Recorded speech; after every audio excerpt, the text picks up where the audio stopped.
ਹੋਰ ਵੀ ਨਾ ਪਹਿਲਾਂ ਅਕਾਊਂਟ ਮੇਰੇ ਕੋਲ ਹੋਣਾ ਹੈ। ਮੈਂ ਅੱਜ ਕੱਲ੍ਹ ਨਾ ਉਹ ਵੀ ਬਣਵਾ ਲਿਆ ਭਾਈ ਆਪਣਾ ਕੀ ਕਹਿੰਦੇ ਨੇ ਈਮੇਲ ਵੀ ਬਣਵਾ ਲਈ ਹੈ।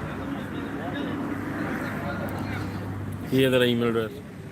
ਈਮੇਲ ਐਡਰੈਸ ਯਾਰ ਸਹੀ ਆ ਕਿਉਂਕਿ ਲੱਗਦਾ ਨਹੀਂ ਕਿ ਤੂੰ ਸਾਨੂੰ ਕੰਪਿਊਟਰ ਇੰਟਰਸਟ ਨਹੀਂ ਨਾ।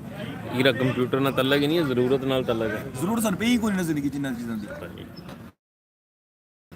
ਯਾਰ ਤੂੰ ਸਮਾਰਟਫੋਨ ਲਿਆ ਇਹ ਬਗੈਰ ਈਮੇਲ ਦੇ ਤਾਂ ਹੀ ਸਾਰਾ ਖਾਤਾ ਕਿਸੇ ਹੋਰ ਦੇ ਅਕਾਊਂਟ 'ਚ ਜਾ ਰਿਹਾ ਨੇ। ਕਿਉਂ ਜੀ ਜਿਹੜੇ ਅਕਾਊਂਟ ਤੋਂ ਤੂੰ ਲਾ ਨਾ ਆਇਆ ਤੈਨੂੰ ਪਤਾ ਉਹ ਮੈਨੂੰ ਬੰਦ ਕੀਤਾ ਹੀ ਕੋਈ ਨਹੀਂ। ਤੁਹਾਨੂੰ ਬੰਦ ਕਰ ਦਿਓ ਮੇਰਾ ਬੰਦ ਆਵੇਗਾ ਪੂਰਾ ਪਾਸਵਰਡ ਪਤਾ ਹੋਣਾ ਚਾਹੀਦਾ। ਰੀਫਰੈਸ਼ ਕਰ ਦਿਓ ਨਾ, ਨਵੇਂ ਸਟਾਰਟ ਹੋ ਜਾਏ ਨਹੀਂ ਹੋ ਸਕਦਾ।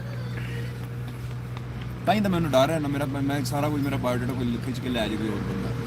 ਹੋਰ ਨਹੀਂ ਖੜਦਾ ਤੈਨੂੰ ਆਪਣਾ ਹੀ ਯਾਦ ਹੈ ਪਾਸਵਰਡ ਕੱਢ ਦਿਓ ਲੱਭੀ ਕੋਈ ਬੰਦਾ। ਅਸਲਾਮ ਵਾਲੇਕੁਮ ਜੀ।